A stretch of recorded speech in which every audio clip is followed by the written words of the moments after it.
নমস্কার। আবৃত্তি করছি এক গুচ্ছ চাবি।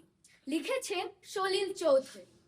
উত্তরাধিকার সূত্রে পেয়েছি শুধু এক গুচ্ছ চাবি। ছোট বড় মোটা বেটে নানা রকমের নানা ধরনের চাবি। মা বললেন যত্ন করে তুলে রেখে দাও।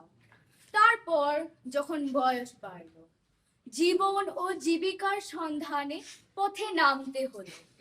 পকেটে সম্বল শুধু সেই এক গুচ্ছ চাবি।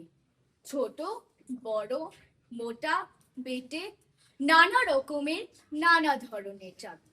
কিন্তু যেখানেই যাই সামনে দেখি প্রকাণ্ড এক দরজা, আর তাতে ঝুলছে প্রকাণ্ড এক তালা। পকেট থেকে চাবির গুচ্ছ বের করি। এ চাবি সে চাবি ঘোরাই ফিরাই, লাগে না খুলে না। শ্রান্ত হয়ে ঘরে ফিরি।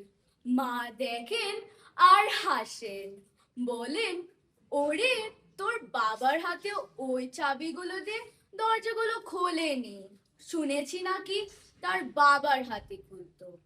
আসল কথা কি জানিস?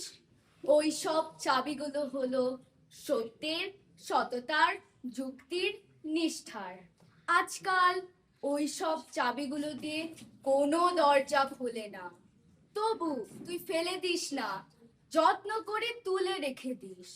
তুইও যখন চলে যাবি তোর সন্তানদের হাতে দিয়ে যাস ওই সব চাবির গুচ্ছ। হয়তোবা তাদের হাতে আবার একদিন ওই সব চাবিগুলো দিয়ে ওই সব দরজাগুলো খুলে যাবে। ধন্যবাদ।